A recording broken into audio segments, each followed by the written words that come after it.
Exodus chapter 14, New Living Translation. Then the Lord gave these instructions to Moses. Order the Israelites to turn back and camp by Pi-hahiroth between Migdol and the sea. Camp there along the shore across from Baal-zephon.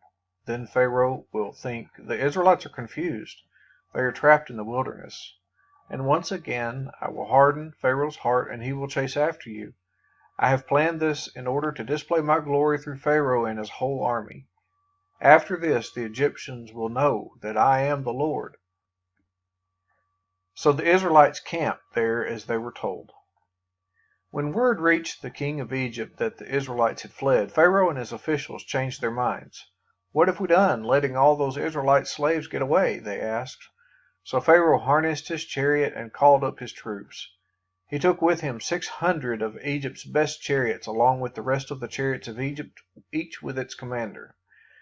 The Lord hardened the heart of Pharaoh, the king of Egypt, so he chased after the people of Israel, who had left with fists raised in defiance. The Egyptians chased after them with all the forces in Pharaoh's army, all his horses and chariots, his charioteers, and his troops.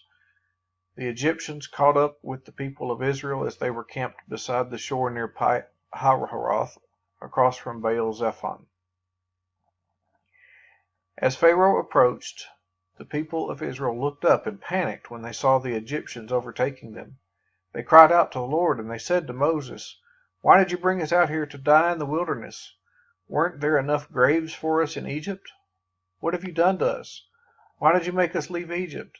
Didn't we tell you this would happen while we were still in Egypt? We said, 'Leave us alone. Let us be slaves to the Egyptians. It's better to be a slave in Egypt than a corpse in the wilderness.'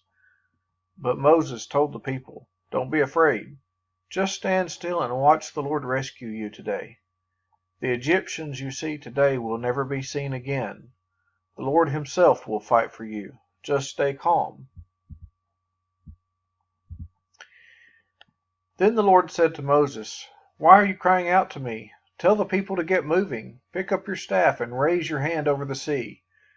Divide the water so the Israelites can walk through the middle of the sea on dry ground, and I will harden the hearts of the Egyptians, and they will charge in after the Israelites. My great glory will be displayed through Pharaoh and his troops, his chariots and his charioteers.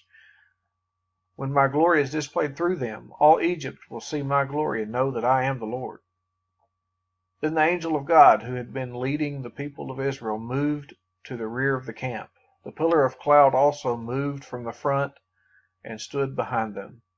The cloud settled between the Egyptian and Israelite camps. As darkness fell, the cloud turned to fire, lighting up the night.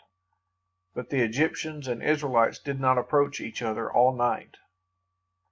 Then Moses raised his hand over the sea, and the Lord opened up a path through the water with a strong east wind. The wind blew all that night, turning the seabed into dry land.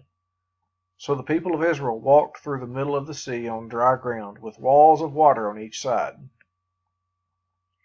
Then the Egyptians, all of Pharaoh's horses, chariots, and charioteers, chased them into the middle of the sea. But just before dawn the Lord looked down on the Egyptian army from the pillar of fire and cloud, and he threw their forces into total confusion. He twisted their chariot wheels, making their chariots difficult to drive.